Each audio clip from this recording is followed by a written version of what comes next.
नमस्कार, स्वागत है आपका एएनबी न्यूज की खास पेशकश न्यूज नाउ में। आपके साथ मैं हूं नवीन पांडे। न्यूज नाउ में आज सबसे पहले आपको बताएंगे अमेरिकी दौरे पर गए राहुल गांधी ने टेक्सास में दिए बयान पर बीजेपी ने क्यों गंभीर सवाल खड़े कर दिए हैं।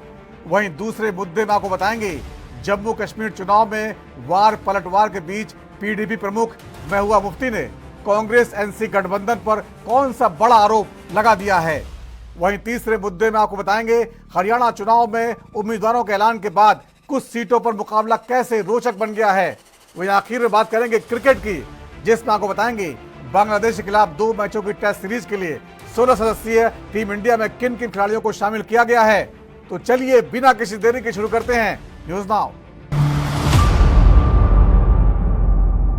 अमेरिका के दौरे पर पहुंचे राहुल गांधी ने टेक्सास के कार्यक्रम में आरएसएस और मोदी सरकार पर जमकर हमला बोला है। इसके बाद देश में सियासी पारा हाई हो गया। राहुल गांधी ने कहा, आरएसएस का मानना है कि भारत एक विचार है और हमारा मानना है कि भारत विचारों की बहुलता है। राहुल के बयान के बाद बीजेपी हमलावर है और राहुल पर विदेश जाकर भारत की आलोचना करने का आरोप लगा रही है। राहुल का आरएसएस और पीएम मोदी पर बयान। नेता प्रतिपक्ष बनने के बाद पहली बार अमेरिका दौरे पर पहुंचे कांग्रेस नेता राहुल गांधी ने टेक्सास में आयोजित एक कार्यक्रम में शिरकत की। उन्होंने इस दौरान आरएसएस का जिक्र करते हुए कहा, आरएसएस मानता है कि भारत एक विचार है, जबकि हम मानते हैं कि भारत कई विचारों से बना है। हम अमेरिका की तरह मानते हैं कि हर किसी को सपने देखने का अधिकार है, सबको भागीदारी का मौका मिलना चाहिए और यही लड़ाई है। Battle that is being fought in India. The RSS believes that India is one idea. And we believe that India is a multiplicity of ideas. And we believe, by the way, very much like the United States, we believe that everybody should be allowed to participate. We believe that everybody should be allowed to dream. Everybody should be given space, regardless of their caste, language, religion, tradition, history. This is the fight. And the fight was crystallized in the election, when millions of people in India clearly understood that the Prime Minister of India is attacking the Constitution of India. Because what I am saying to you, union of states, respect to languages, respect to religions, respect to traditions, respect to castes, this is all in the Constitution.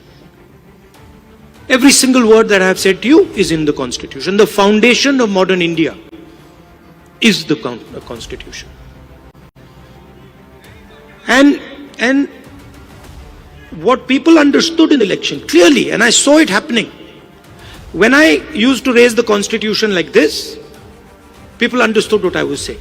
They were saying that the BJP is attacking our tradition, attacking our language, attacking our states, attacking our histories. And most importantly, what they understood was that anybody who is attacking the Constitution of India is also attacking our religious tradition. केंद्रीय मंत्रियों के निशाने पर आए Rahul Gandhi. Texas में राहुल गांधी के बयान पर पलटवार करते हुए केंद्रीय मंत्री गिरिराज सिंह ने कहा कि अगर उनकी दादी से आरएसएस की भूमिका के बारे में पूछने की कोई तकनीक है तो उन्हें ऐसा करना चाहिए या फिर इतिहास के पन्नों में झांकना चाहिए। केंद्रीय मंत्री ने कहा, आरएसएस को सही मायने में समझने के लिए राहुल गांधी को कई जन्मों की जरूरत होगी। वहीं राहुल के बयान पर केंद्रीय मंत्री और एलजेपी प्रमुख चिराग पासवान ने भी निशाना साधा। उन्होंने कहा कि राहुल की आदत हो गई है विदेश में जाकर देश की बुराई करना।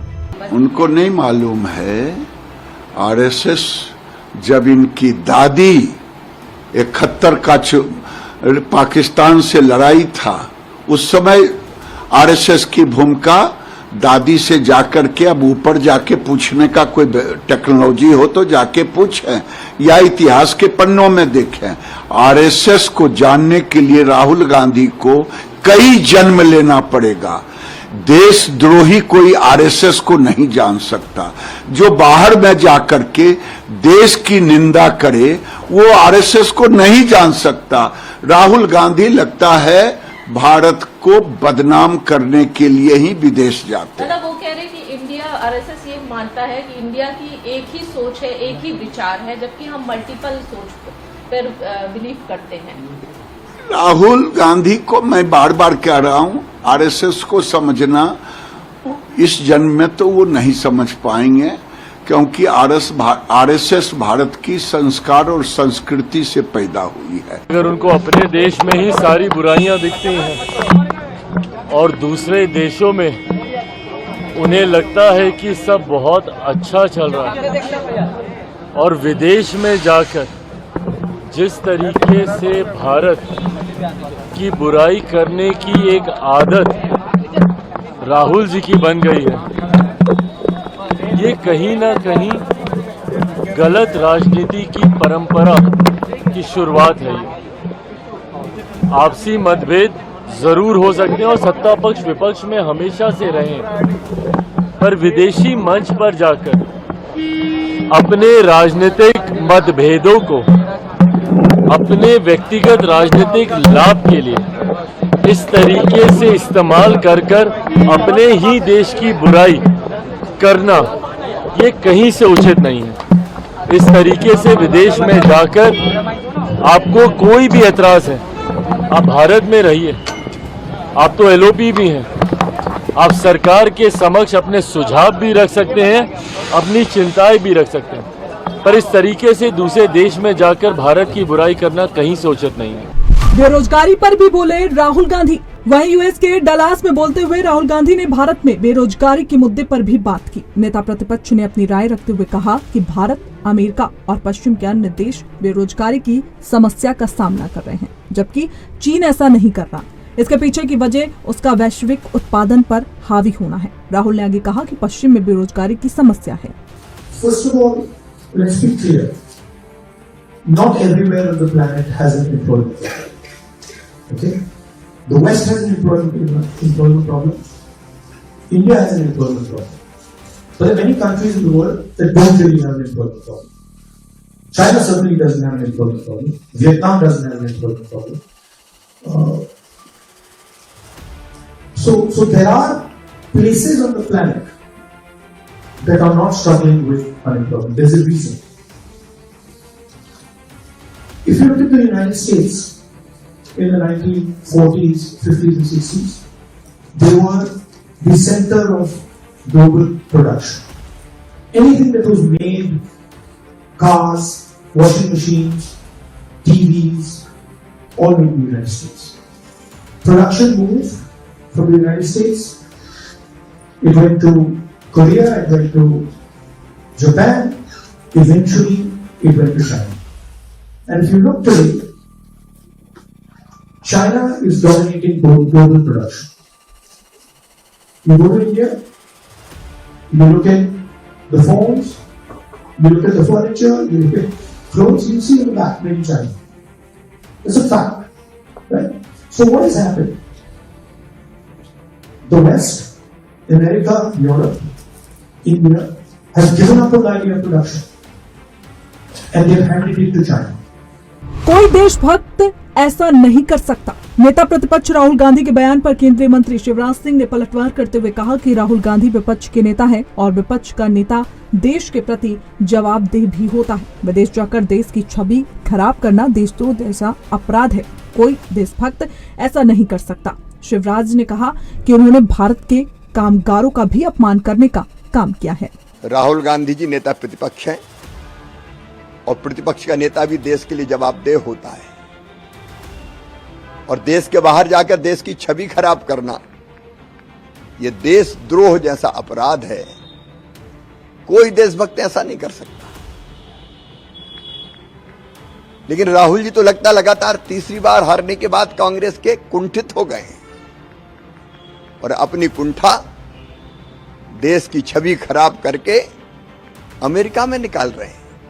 अरे अपने देश में कांग्रेस और बीजेपी होती है, लेकिन जब हम बाहर जाते हैं तो हम कांग्रेस और बीजेपी के नहीं होते, हम केवल देश का प्रतिनिधित्व करते हैं जैसे अटल बिहारी वाजपेयी जी करते थे। मैं भी जब एक बार अमेरिका गया था तब श्रीमान मनमोहन सिंह जी भारत के प्रधानमंत्री थे, और जब मुझसे यह सवाल पूछा गया था कि भारत के प्रधानमंत्री क्या अंडर अचीवर हैं, मैंने कहा वो भारत के प्रधानमंत्री हैं और भारत का प्रधानमंत्री कभी अंडर अचीवर नहीं हो सकता, वो देश के नेता है। ये भाव होता है देश का। और आप क्या राष्ट्रीय स्वयंसेवक संघ की बात करोगे, संघ ने तो लाखों लाख कार्यकर्ताओं की, ऐसे कार्यकर्ताओं की मालिका तैयार की है जो तन मन और जीवन संपूर्ण देश को समर्पित करते हैं। एक एक क्षण केवल देश के लिए जीने वाले संघ के स्वयंसेवक अपने आप को खपाकर वो देश बनाते हैं। एक बात जरूर सही कही राहुल ने कि मोदी जी से कोई नहीं डरता। हाँ, मोदी जी से नहीं डरते, लोग नहीं डरते, क्योंकि लोग मोदी जी को प्यार करते हैं। इसलिए तो लगातार तीसरी बार मोदी जी को भारत का प्रधानमंत्री बनाया है। आप तो अपमान कर रहे हो भारत के मजदूरों का, कामगारों का, कारीगरों का। आप कहते हर चीज मेड इन चाइना आ रही है। पहले ये होता था, कई चीजें आती थी बाहर से आयात होके, अभी भी जरूरत पड़ती तो आती, लेकिन कई चीजें भारत स्वदेशी बना रहा है। मोदी जी के नेतृत्व में आत्मनिर्भर भारत का निर्माण हो रहा है, और ये मोदी जी का ही नेतृत्व है कि भारत आज दुनिया की 5वीं सबसे बड़ी अर्थव्यवस्था है। नेता प्रतिपक्ष बनने के बाद पहली अमेरिका यात्रा। दरअसल लोकसभा में नेता प्रतिपक्ष राहुल गांधी ने यूएस के डलास में टेक्सास यूनिवर्सिटी के छात्रों के साथ एक कार्यक्रम में शिरकत की थी। राहुल 2 दिन के दौरे पर अमेरिका गए थे। अमेरिका रवाना होने से पहले राहुल ने अपनी फेसबुक पोस्ट में लिखा था कि मैं सार्थक चर्चा और व्यवहारिक बातचीत में शामिल होने के लिए उत्सुक हूँ, जो इससे यात्रा के दौरान दोनों देशों के बीच संबंधों को और मजबूत करेगा। अपनी अमेरिकी यात्रा के दौरान राहुल गांधी के शेड्यूल में टेक्सास विश्वविद्यालय सहित वाशिंगटन डीसी और डलास में बैठकें और बातचीत करने का कार्यक्रम शामिल है। बता दें कि लोकसभा में विपक्ष का नेता बनने के बाद राहुल गांधी की ये पहली अमेरिकी यात्रा है।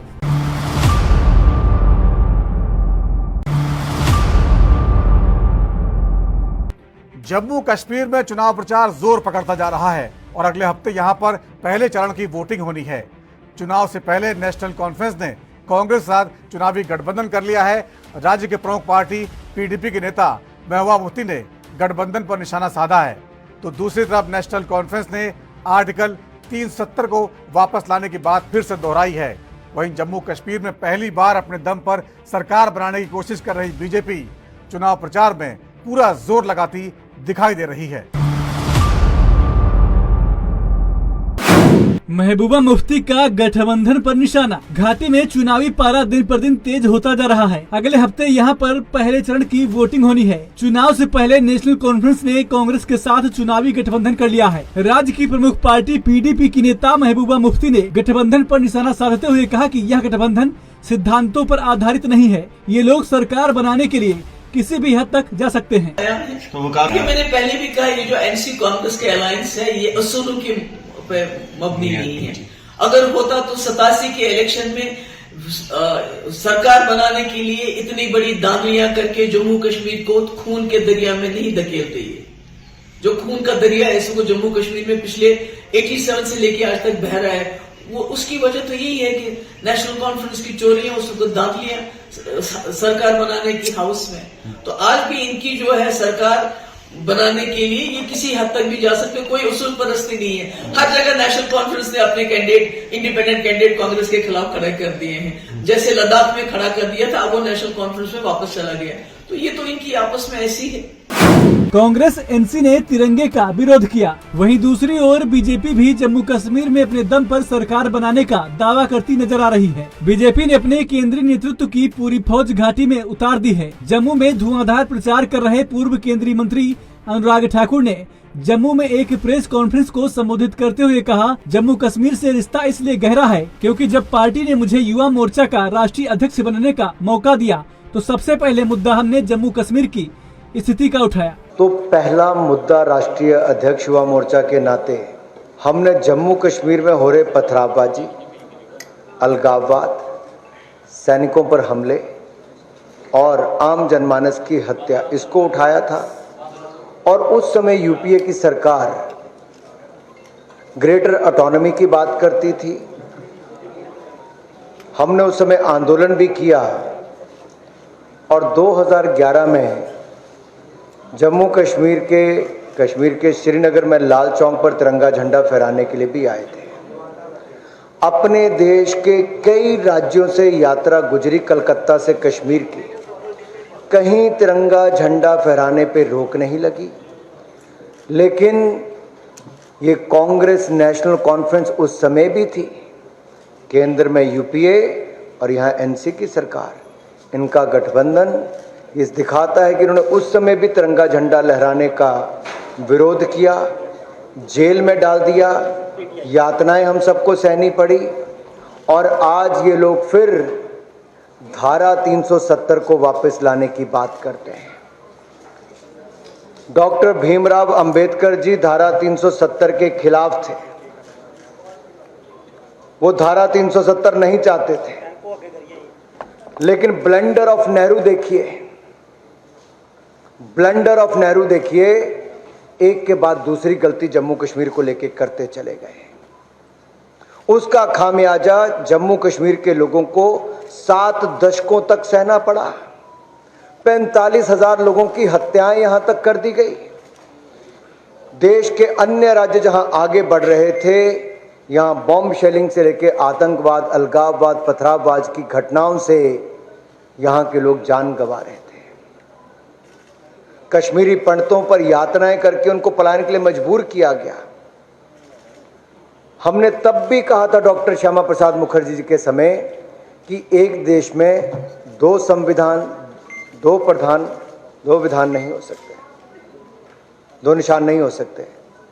और जब हमारी सरकार बनी, हमने 5-6 अगस्त 2019 को धारा 370 को सदा सदा के लिए समाप्त कर दिया है। हम आर्टिकल 370 वापस लाएंगे। वहीं जम्मू कश्मीर में कांग्रेस के साथ गठबंधन कर चुकी नेशनल कॉन्फ्रेंस भी 10 साल बाद हो रहे चुनाव में दमखम लगा रही है। पार्टी के अध्यक्ष फारूक अब्दुल्ला आर्टिकल 370 को लेकर हर दिन इसको वापस लाने की बात करते नजर आ रहे हैं। बारामूला में चुनाव प्रचार करने पहुंचे फारूक अब्दुल्ला ने कहा, हम एक दिन अनुच्छेद 370 वापस लाएंगे। इसमें कई साल लग सकते हैं, लेकिन हम इसे बहाल करने के लिए प्रतिबद्ध हैं। मेरा सवाल इनसे है कि कितने साल लगे इनको इसको हटाने में। हमें भी हो सकता कई साल लगे वापस लाने में, मगर लाएंगे ज़रूर। ये यहाँ की आवाज़ नहीं है, ये सारे जम्मू कश्मीर की आवाज़ है, ये हमारे लोगों की आवाज़ है। उनकी नौकरियां कहाँ गई? ये दूसरे उसके महफूजत था उसका, ये ज़मीन उनकी थी। आज क्या हुआ? ये कहते थे ना आतंकवाद 370 की वजह से है। सर कल भी मुझे बताइए, उनसे पूछे कि आतंकवाद तो 5 साल तो वो हुकूमत कर रहे हैं, कि आतंकवाद कहाँ से आया, उसका जवाब दें। और 814 जो एयर इंडिया का वो ले गए थे कंधार, उसके जिम्मेदार कौन है? और जो मजदूर आज़ार वगैरह वहाँ सब है, वही ताकतवर चला रहे हैं। मैंने इनसे कहा था मत कीजिए, मैंने सुना नहीं। जो भी यहाँ हो रहा है उसके जिम्मेदार दिल्ली वाले। पूर्ण राज्य का मुद्दा सबसे अहम। दरअसल जम्मू कश्मीर में विधानसभा चुनाव 3 चरणों में होने हैं। पहले चरण का चुनाव 18 सितंबर को होगा, वहीं दूसरे और तीसरे चरण के चुनाव के लिए वोटिंग 25 सितंबर और 1 अक्टूबर को होगी। वहीं 8 अक्टूबर को वोटों की गिनती होगी। जम्मू कश्मीर को पूर्ण राज्य का दर्जा मिले, यह मुद्दा भी सियासत में लगातार बना हुआ है। कहने को मोदी सरकार की तरफ से आश्वासन दिया जा रहा है कि चुनाव के बाद पूर्ण राज्य का दर्जा मिलेगा, लेकिन कांग्रेस से लेकर नेशनल कॉन्फ्रेंस तक आरोप लगा रही है कि केंद्र सरकार वादा खिलाफी कर रही है और उसकी तरफ से जम्मू कश्मीर को पूर्ण राज्य का दर्जा नहीं दिया जा रहा। Special report NV news. बात करें हरियाणा विधानसभा चुनाव की, तो चुनाव को लेकर सभी दलों की लिस्ट उम्मीदवारों के सामने आ चुकी है। जहां बीजेपी ने 67 उम्मीदवारों की पहली सूची निकाली है, तो कांग्रेस ने 2 सूचियां जारी की हैं, जिसमें 41 कैंडिडेट के नाम सामने आ चुके हैं। साथ ही आम आदमी पार्टी ने भी आज अपनी सूची जारी कर दी है। वहीं उम्मीदवारों की सूची सामने आने के बाद कुछ सीटों पर मुकाबला बेहद रोचक हो चला है। देखिए चुनाव पर खास रिपोर्ट। कांग्रेस की 2 और बीजेपी की एक सूची आने के बाद चुनावी रोमांच और ज्यादा बढ़ गया है और कुछ ऐसी सीटें जो हॉट सीटें बनी हुई हैं, जहां पर लड़ाई टक्कर की मानी जा रही है। सबसे पहली सीट तोशाम, कांग्रेस से अनिरुद्ध चौधरी, बीजेपी से श्रुति चौधरी। मुख्यमंत्री बंसीलाल की इस गढ़ में मुकाबला दिलचस्प होता नजर आ रहा है। इस बार भाई बहन के बीच मुकाबला होना है। बीजेपी प्रत्याशी श्रुति चौधरी किरण चौधरी की बेटी हैं। वे पूर्व मुख्यमंत्री चौधरी बंसीलाल के बेटे सुरेंद्र चौधरी के बेटे हैं। तो वहीं कांग्रेस प्रत्याशी अनिरुद्ध चौधरी पूर्व मुख्यमंत्री बंसीलाल के पोते और रणबीर महिंद्रा के बेटे भी हैं। लाडवा सीट, बीजेपी से नायाब सिंह सैनी, कांग्रेस मेवा सीट। हरियाणा विधानसभा चुनाव में लाडवा सीट भी चर्चित सीट बनी हुई है, जहां से खुद मुख्यमंत्री नायाब सिंह सैनी चुनावी मैदान में हैं। लाडवा में सैनी वोट बैंक अच्छी तादाद में है और इसलिए ये सीट हॉट सीट में आ जाती है। तो वहीं बीजेपी के खिलाफ कांग्रेस ने मेवा सिंह को चुनावी रण में उतारा है। सबसे खास बात ये है कि इस सीट पर कोई भी प्रत्याशी 2 बार से ज्यादा बार जीत का स्वाद नहीं चख सका है। साल 2009 में लाडवा सीट इनेलो के पास थी, 2014 में बीजेपी और 2019 में कांग्रेस के खाते में गई थी। लाडवा सीट पर जातीय समीकरण, लाडवा सीट पर अच्छी खासी संख्या में सैनी और जाट वोटर्स हैं। करीब 30,000 जाट और 36,000 सैनी समाज के मतदाता हैं। बीजेपी को लग रहा है कि नायाब सिंह सैनी को लाडवा से उतारने से सैनी समाज का झुकाव बीजेपी की तरफ हो सकता है, लेकिन इस बार ये सीट किसके खाते में जाएगी, ये देखने वाली बात होगी। दोनों दलों के अंदर भय है, दोनों भ्रष्टाचार की दलदल में फंसे हुए हैं। हरियाणा की जनता ने तय कर लिया है, चाहे कांग्रेस एक गठबंधन करे, चाहे कांग्रेस 10 गठबंधन करे, कांग्रेस का सुपड़ा साफ होने वाला है। जुलाना, बीजेपी कांग्रेस से विनेश फोगाट। जुलाना सीट पर कांग्रेस ने जैसे ही विनेश फोगाट को प्रत्याशी घोषित किया, ये सीट भी हॉट सीट में शुमार हो गई और कांग्रेस ने आखिरी बार 2005 में जीत हासिल की थी। उसके बाद ये क्षेत्र इंडियन नेशनल लोकदल और फिर जननायक जनता पार्टी का गढ़ बन गया। अब बीजेपी किसे सीट पर उतारेगी, इस पर सबकी निगाहें टिकी हैं, क्योंकि बीजेपी की पहली लिस्ट में जुलाना सीट शामिल नहीं है। लेकिन राजनीतिक पंडितों का कहना है कि बीजेपी विनेश के सामने किसी ब्राह्मण चेहरे पर दांव खेल सकती है, लेकिन यहाँ जाटों की भी बड़ी संख्या है, इसलिए देखना होगा बीजेपी विनेश के सामने किसे खड़ा करती है। हमें जो जिम्मेदारी मिली है, जो कांग्रेस पार्टी ने हमें यहाँ पे प्रत्याशी बना के भेजा है, तो हमारे लोगों ने बहुत सपोर्ट और बहुत प्यार किया है और डेफिनेटली हमें। अंबाला कैंट, बीजेपी से अनिल विज। बीजेपी ने अंबाला कैंट से पूर्व गृह मंत्री अनिल विज पर फिर से भरोसा जताया है। वो 2009 में इस सीट पर लगातार जीत हासिल कर चुके हैं। कांग्रेस के लिए इस सीट पर जीत हासिल करना चुनौती होगी और कांग्रेस ने दोनों लिस्ट में ये सीट शामिल नहीं है। कांग्रेस अभी भी इस सीट पर मंथन कर रही है। गढ़ी सांपला किलोई, बीजेपी से मंजू हुड्डा, कांग्रेस से भूपेंद्र हुड्डा। गढ़ी सांपला किलोई सीट पर कांग्रेस ने पूर्व सीएम भूपेंद्र हुड्डा को उम्मीदवार बनाया। बीजेपी की मंजू हुड्डा इस सीट से चुनाव लड़ रही हैं। मंजू रोहतक के नामी गैंगस्टर राजेश उर्फ सरकारी की पत्नी है। उनके और पूर्व सीएम हुड्डा के बीच इस सीट पर सीधा मुकाबला है। राजनीति में दिलचस्पी रखने वाले गढ़ी सांपला किलोई सीट पर अपनी नजरें लगाए हुए हैं। 5 अक्टूबर को विधानसभा चुनाव होने हैं और अब विधानसभा चुनाव को लेकर रैलियों और प्रचार प्रसार के दौर जारी है। एक दूसरे पर आरोप प्रत्यारोप का दौर भी जारी है। जनता के सामने चुनावी वादे भी किए जा रहे हैं, जहां एक तरफ कांग्रेस हरियाणा मांगे हिसाब के जरिए बीजेपी से 10 साल का हिसाब मांग रही है, तो दूसरी तरफ बीजेपी जन आशीर्वाद रैली और नॉन स्टॉप हरियाणा के जरिए कांग्रेस को घेरने का काम कर रही है। तो आम आदमी पार्टी बदलाव जनसभा के जरिए बीजेपी और कांग्रेस दोनों पर निशाना साध रही है, लेकिन 8 अक्टूबर को पता चलेगा कि जनता ने किसके वादों पर भरोसा किया। Election desk, ANB news. और बात क्रिकेट की, बांग्लादेश के खिलाफ 2 मैचों की टेस्ट सीरीज के पहले मुकाबले के लिए भारतीय टीम का ऐलान कर दिया गया है। 16 सदस्यीय भारतीय टीम की कप्तानी रोहित शर्मा कर रहे हैं। बता दें, भारतीय टीम इसी महीने अपने घर में बांग्लादेश के खिलाफ 2 मैचों की टेस्ट सीरीज भी खेलेगी। पहला मुकाबला चेन्नई में 19 सितंबर को खेला जाएगा, जबकि दूसरा टेस्ट मैच 27 सितंबर से कानपुर में होना है।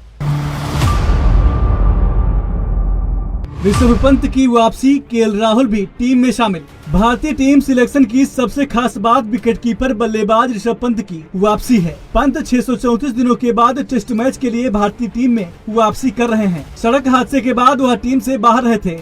वहीं केएल राहुल और विराट कोहली भी टेस्ट टीम में लौटे हैं। इस साल हैदराबाद टेस्ट मैच के दौरान राहुल इंजर्ड हो गए थे, फिर उन्हें इंग्लैंड के खिलाफ बाकी के 4 मैचों से बाहर रहना पड़ा था। वहीं विराट कोहली निजी कारणों से 5 टेस्ट मैचों में नहीं खेले थे। यश दयाल का टीम में सिलेक्शन, टीम में बाएं हाथ के तेज गेंदबाज यश दयाल को भी शामिल किया गया है। दयाल का पहली बार टीम इंडिया में सिलेक्शन हुआ है। दयाल को घरेलू क्रिकेट में शानदार प्रदर्शन का इनाम मिला है। दयाल ने दलीप ट्रॉफी 2024 में इंडिया बी टीम का पार्ट थे, जहां उन्होंने इंडिया ए के खिलाफ मैच में 4 विकेट लेकर प्रभावित किया। दयाल बाएं हाथ के गेंदबाज हैं, ऐसे में वो पेस अटैक में विविधता ला सकते हैं। बाएं हाथ के तेज गेंदबाजों में खलील अहमद और अर्शदीप सिंह भी सिलेक्शन के दावेदार थे, लेकिन दयाल उन दोनों पर भारी पड़े थे। स्विंग एक्सप्रेस आकाशदीप की एंट्री, दाएं हाथ के तेज गेंदबाज आकाशदीप को भी पहले टेस्ट मैच के लिए टीम इंडिया में मौका मिला है। आकाशदीप ने दलीप ट्रॉफी 2024 में इंडिया बी के खिलाफ 9 विकेट लिए थे। आकाशदीप ने इंडिया ए के लिए पहली पारी में 4, दूसरी पारी में 5 विकेट चटकाए। 27 साल के आकाश ने इस साल फरवरी में इंग्लैंड के खिलाफ रांची टेस्ट मैच के जरिए इंटरनेशनल डेब्यू किया था, जहां उन्होंने पहली पारी में 3 विकेट चटकाए थे। आकाशदीप का जन्म बिहार के रोहतास जिले में हुआ था। हालांकि आकाशदीप घरेलू क्रिकेट में बंगाल के लिए खेलते हैं। आकाश नई और पुरानी दोनों गेंदों से ही स्विंग हासिल करने की क्षमता रखते हैं। जुरेल सरफराज पर भरोसा कायम, टीम में ध्रुव जुरेल और सरफराज खान भी शामिल हैं। सरफराज और जुरेल ने इस साल इंग्लैंड के खिलाफ टेस्ट सीरीज में अपना डेब्यू किया था। ध्रुव जुरेल को सेकंड विकेट कीपर के तौर पर चुना गया है, जबकि सरफराज मिडिल ऑर्डर बल्लेबाज की हैसियत से टीम में सिलेक्ट हुए हैं। ऋषभ पंत के होने से पहले टेस्ट में तो जुरेल को मौका मिलना मुश्किल है, लेकिन सरफराज चेन्नई टेस्ट में नंबर 5 पर खेलते नजर आ सकते हैं। टीम में 4 स्पिन गेंदबाजों की एंट्री, चेन्नई की पिच स्पिन फ्रेंडली मानी जाती है। इसे देखते हुए स्क्वाड में 4 स्पिनर्स को शामिल किया गया है। इसमें रविचंद्र अश्विन, रविंद्र जडेजा, अक्षर पटेल और कुलदीप यादव का नाम शामिल है। खास बात यह है कि ये चारों खिलाड़ी बेहतरीन बल्लेबाजी भी कर सकते हैं। ऐसे में इनके होने से बल्लेबाजी क्रम भी टीम इंडिया का काफी स्ट्रॉन्ग दिख रहा है। पहले टेस्ट मैच के लिए भारतीय टीम: रोहित शर्मा कप्तान, Yashasvi Jaiswal, Suman Gill, Virat Kohli, KL Rahul, Sarfaraz Khan, Rishabh Pant wicketkeeper, Dhruv Jurel wicketkeeper, R Ashwin, Ravindra Jadeja, Axar Patel, Kuldeep Yadav, Mohammad Siraj, आकाशदीप, जसप्रीत बुमराह और यश दयाल। बांग्लादेश के खिलाफ यह टेस्ट सीरीज आगामी बॉर्डर गावस्कर ट्रॉफी के लिहाज से बेहद अहम होगी, जो इस साल के अंत में ऑस्ट्रेलिया में आयोजित की जाएगी। यह भारतीय टीम की मार्च 2024 के बाद अपनी पहली रेड बॉल सीरीज है। पिछली सीरीज में इंग्लैंड को 4-1 से हराया था। दूसरी ओर यह सीरीज नए भारतीय हेड कोच गौतम गंभीर के लिए भी पहली रेड बॉल सीरीज होगी। Sports desk, NV news. और न्यूज नाउ में आज इतना ही। वक्त छोटे से ब्रेक का है और ब्रेक के बाद भी खबरों का सिलसिला जारी रहेगा।